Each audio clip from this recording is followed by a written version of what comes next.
Hər bir ümumiyyətlə valideynlər yaxın otursun, beləcə də izləyən şagirdlər bizim müəllimlərimizin bu dərəcədə hörmətsiz olması, hörmətsiz edilməsi təbii ki, eyni zamanda biz valideynlərdən asılıdır. Məlum məsələdir ki, müəllimə hörməti olmayanı nə ictimaiyyətə, nə özünə belə hörməti ola bilməz. Bu gün bir çox rayonda, şəhərin özündə müəllimlərə nə bilim söhbətə çağırmaq, təhqiramiz sözlər, valideynin arasında söz-söhbət, dava, bıçaqlanma, biz nə həddə, nə hala gəlib düşdük ki biz.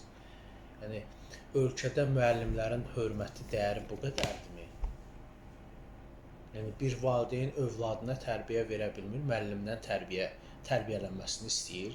Yəni harda göstərilib ki, təhsil müəssisəsi həm də tərbiyə versin.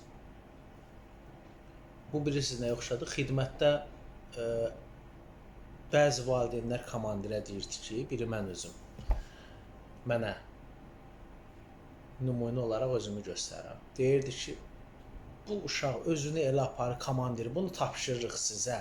Baxın, görün, bunu burada ağıllandırın filan. Belə valideynlər də var. Yəni 18 il boya başa çatdırdığı övladınla başara bilmir, komandirdən onun başarılmasını istəyir. Yəni bugün biz nə hala gəldik ki, müəllimlərimiz heç kimdir. Müəllimə hörmət yox, dəyər yox. Müəllimi saymırıq. Müəllim olub heç kim. Bunu səbəbkarı biz özümüzük. Özümüzün müəllimə verdiyimiz dəyərdir, göstərdiyimiz hörmətdir ki, bugün müəllim uşağa söz dedi, üzr istəməlidir, işdən çıxardılmalıdır. Amma uşaq müəllimə itin sözünü deyir, nə bilim, amma onlara olar. Müəllimə heç nə olmaz, uşağa hər şey olar.